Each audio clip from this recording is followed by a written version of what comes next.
Olá, meu amigo, minha amiga, bem-vindos ao Portal do José. E hoje a gente vai fazer um programa diferente, porque hoje é um papo direto, né? E se você está chegando agora, seja muito bem-vindo, conheça o nosso portal aqui, assista os outros vídeos também, porque o Brasil precisa muito de pessoas refletindo, pessoas até tranquilizando, ou pelo menos dando informações para que os nossos irmãos, os nossos compatriotas, as nossas famílias possam entender o que está acontecendo e possam caminhar no futuro de uma maneira menos angustiante, porque a angústia hoje ela está dominando geral, né?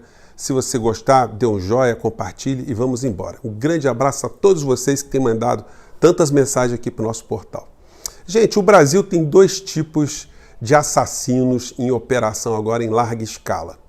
Um é o assassino que comanda a presidência da República, porque nada fez para conter as mortes que estão se multiplicando aqui no nosso país. Isso não é uma coisa, obra do acaso, nem obra de Deus, não. O homem poderia ter feito alguma coisa para minimizar o impacto dessa coisa toda. Então nós temos esse tipo de assassino. E nós temos um outro tipo de assassino que é muito perigoso, que é o assassino de pessoas jurídicas. E de pessoas jurídicas e de pessoas físicas também. Esse é um assassino muito mais perigoso porque é um assassino consciente. Me refiro ao ministro Paulo Guedes, né? É difícil, às vezes, a gente tentar centralizar o problema de uma nação em cima de uma figura só. Às vezes a gente comete até uma distorção, porque a gente pensa que é só aquela criatura que é a criatura maligna, e se a gente retirar essa criatura maligna, as coisas poderão melhorar. Como Guedes faz parte de uma grande superestrutura que coordena a economia do nosso país, a gente acaba tendo esses dois tipos de assassinos em operação. O assassino de pessoas na presidência e o assassino da economia, o assassino da infraestrutura, da soberania nacional na área econômica, apoiado pelos seus grandes sócios, que são os grandes meios de comunicação, que têm interesses ocultos não revelados, interesses empresariais, e por isso eles não carregam muito nas tintas em relação ao que está acontecendo na economia do Brasil. Eles estão dando ênfase à pandemia, que é uma coisa correta, mas isso está também ocultando dramas, situações que estão acontecendo no nosso país, são muito graves e eu quero dividir isso com vocês aqui hoje. Eu não gostaria de tocar em nenhuma questão particular aqui no Portal do José. Como vocês estão vendo ao longo desse ano que a gente criou o nosso espaço aqui, a gente sempre discute questões da conjuntura, questões políticas, enfim. Mas eu estava relendo um conto de Tolstói, numa coleção de contos russos que eu tenho aqui, coleção muito legal, e ele praticamente me jogou aqui para conversar com vocês, porque ele diz o seguinte: se você quer falar para o mundo, fala primeiro da tua aldeia. Isso tem um pensamento filosófico, né, que nos ensina que quanto mais particular, quanto mais local você é na análise de algumas questões, mais universal você estará sendo também. Então quero contar para vocês algumas situações para mostrar como Guedes é um grande assassino que, ao assassinar a economia, vai provocar mortes no final também. E como isso está se dando no Brasil e se a gente pode fazer alguma coisa para se defender. Muitas pessoas começam a perguntar: onde é que você estava no governo passado, quando a economia foi assim, assim, assim? Olha, gente, eu não tinha condição de ter criado o meu Portal do José. Mas aí depois eu vi tanta desgraça acontecendo, eu falei, não, tem que ir, porque além de a gente ter um problema econômico, a gente tem um problema de doença mental no Brasil, onde a gente popularizou, a gente enraizou a ignorância, a ostentação, a burrice, a ostentação. Então é necessário que as pessoas que têm algum nível de consciência e responsabilidade, que elas venham a público também conversar com outras tantas pessoas, né? Então, gente, as pessoas que me conhecem sabem que eu sou dono de uma cervejaria, bar, restaurante, é quase um centro cultural, um espaço que tem 600 metros quadrados, é o Lapa Café, aqui no Rio de Janeiro. É um lugar que sempre me deu muitas dores de cabeça, mas também é um lugar que sempre me deu muitas alegrias. Trabalhando 12 horas por dia, 14 horas por dia, com todo nível de preocupação, eu aprendi no cotidiano como uma política econômica ela pode atingir o cidadão empreendedor de uma forma contundente e como é que a gente tem que lidar com essas questões. De uma maneira geral, os empresários no Brasil, o pequeno empresário, o pequeno empreendedor, isso deve ser um fenômeno no mundo também. Ele é muito despolitizado. Ele raciocina de uma forma muito pragmática. Se tal governo favorece que ele ganhe dinheiro, porque aquele governo é o melhor governo do mundo. Se aquele governo cria problema para os seus negócios, é o pior governo do mundo, né? Não importa se é de direita, de esquerda, a gente não pode classificar o empreendedor nessa categoria. Então, aqui no Rio de Janeiro, eu criei um espaço que foi crescendo, crescendo, crescendo, muito sacrifício, enfim, muito trabalho, muito suor. A gente chegou a ter 40 funcionários na empresa. Quando chegou no ano de 2015, a gente já teve a economia já sofrendo uma debacle, né, no governo Dilma, e o golpe de misericórdia foi quando ela autorizou o aumento de energia elétrica. Gente, isso teve um impacto, mas assim, violento, que eu nunca vi ninguém comentando, estudando essa história. Para vocês terem uma ideia, a gente pagava um valor de energia elétrica, a gente pagava R$4.800, a gente passou a pagar R$10.000. Isso foi um golpe muito sério, porque além do aumento da energia, o governador aqui do Rio de Janeiro aproveitou para aumentar o ICMS, teve bandeira vermelha, a empresa pegou e classificou a nossa conta em grandes consumidores, os grandes consumidores pagam quilowatt maior. Gente, foi um terrível. Os meus empregados estavam reclamando que nas suas casas a conta subiu muito, e isso fez com que uma economia que já estava perdendo muita gente circulando, muita gente tendo gastos. Ora, se você tem cada vez mais o cidadão tendo que pagar despesas com outras coisas, não sobra dinheiro para o cara ir no restaurante, o cara comer uma pizza, o cara diminui a velocidade, enfim. Teve o impeachment da Dilma, entra o governo Temer, que aprofunda o modelo econômico. E quando eu digo isso para vocês, não é uma discussão meramente acadêmica, não é alguém que está olhando de fora. Eu estava vendo no dia a dia o que estava acontecendo. A gente viu que o emprego ele foi diminuindo, que os contratos das estatais foi desaparecendo, a terceirização das empresas foi sendo liquidada. E se vocês derem uma olhada aqui, quem é motorista de Uber numa cidade como o Rio de Janeiro, você vai pegar uma série de pessoas que são da área de TI, área de tecnologia, de informática, profissionais qualificados, engenheiros, gente que deixou de trabalhar nessas atividades e foi jogada para esse universo econômico. Quando chegou as eleições de 2018, eu analisei os candidatos ali, e porque você tem que analisar do ponto de vista econômico qual é a perspectiva que você tem para saber se você contrata gente, se você pode comprar um equipamento novo, se você não compra, se você amplia o horário de funcionamento, se você faz algum tipo de reforma. E quando o Guedes sinalizou ali como sendo o cara que iria comandar a economia, eu fui estudar quem era o Guedes. Aí eu me deparei com algumas questões que se revelaram como uma profecia que eu estava tendo naquele momento. Eu percebi que Paulo Guedes era um cara do mercado financeiro, e esses caras do mercado financeiro, eles têm pouca convivência com investimentos em produção, em pessoas que produzem, com a indústria, com as coisas que de fato movimentam a economia com o trabalho.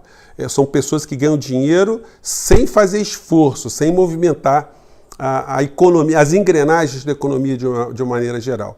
Eu não achava nada do passado de Guedes, como a gente não acha nada ainda.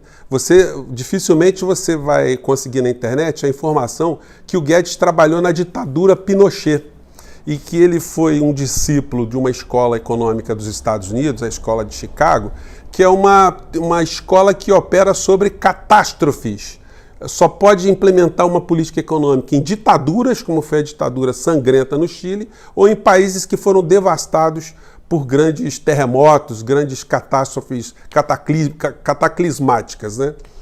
Então, quando o Guedes ele vira o ministro da Economia, e eu percebi, analisando, que ele era um cara ligado à família Marinho, aí eu falei, opa, a gente não tem grandes perspectivas de ter um Estado brasileiro investindo, gerando empregos. E aí, evidentemente, ao invés de aumentar a minha empresa, eu já sabia que a gente ia ter uma queda de demanda, a gente foi demitindo sempre que podia, mais um funcionário, mais outro funcionário, mais outro. E foi acontecendo exatamente isso. Guedes com esse discurso que o Estado está quebrado, que o Estado não pode investir, que o Estado é um elefante, que é uma baleia arpoada, aquela história toda. Eu falei, gente, não vai ter geração de emprego. E o que isso significa para a gente que nós somos empreendedores no Brasil inteiro? Se você não tem gente trabalhando, você não tem gente circulando, você não tem gente gastando. Se você tem uma dificuldade econômica, as pessoas que ainda estão trabalhando, elas acabam ficando agarradas em banco. As suas despesas no cotidiano aumentam, o salário não aumenta, elas vão ficando cada vez mais dependentes de banco, elas vão ficando cada vez com mais dificuldades, circulando menos. E isso a gente pôde perceber numa atividade fim como a minha, que é uma atividade de prestação de serviços. Quem não sentiu isso de uma forma muito instantânea foram empresas que são ilhas de excelência, são ilhas tradicionais no Brasil. Alguns restaurantes que sempre têm filas, ou sempre tiveram filas, algumas empresas familiares, alguns núcleos, algumas prestações de serviço, não tiveram, não sentiram esse tipo de situação. Mas a economia tradicional, de uma maneira geral, a gente foi vendo o dinheiro desaparecer no governo Temer todo, no final do governo Dilma e no governo Bolsonaro, quando começou o Paulo Guedes. A economia de Paulo Guedes e Bolsonaro só crescia no Jornal Nacional. Aliás, só continua crescendo no Jornal Nacional, né? Sempre os caras fazendo a propaganda que tem a ver com esse vínculo da família Marinho, dos interesses econômicos dessa plutocracia, desses bilionários, com um representante deles dentro do governo Bolsonaro, que é um cara que está ali para fazer negócios. Ele não está preocupado com o cidadão comum, com o pequeno empresário. Isso ficou muito revelador nessa reunião do dia 22 de abril, que ele trata o ser humano com desprezo, ele acha que o cara que é maior de idade tem que se ferrar mesmo, enfim, que o pequeno empresário não tem que ter o menor tipo de apoio. Esses caras só pensam em fazer grandes negócios. De uma maneira geral, eles são psicopatas, eles são talhados para desenvolver esse tipo de atividade, sem preocupação com o ser humano de uma maneira geral, né? Então a coisa veio assim até chegar a pandemia. Quando chegou a pandemia, que seria um momento de um governo, de um Estado sinalizar que ele está presente, que você pode ficar tranquilo, manter seus empregados, a gente vai gerar uma linha de crédito para vocês, aí a gente viu que não aconteceu nada disso.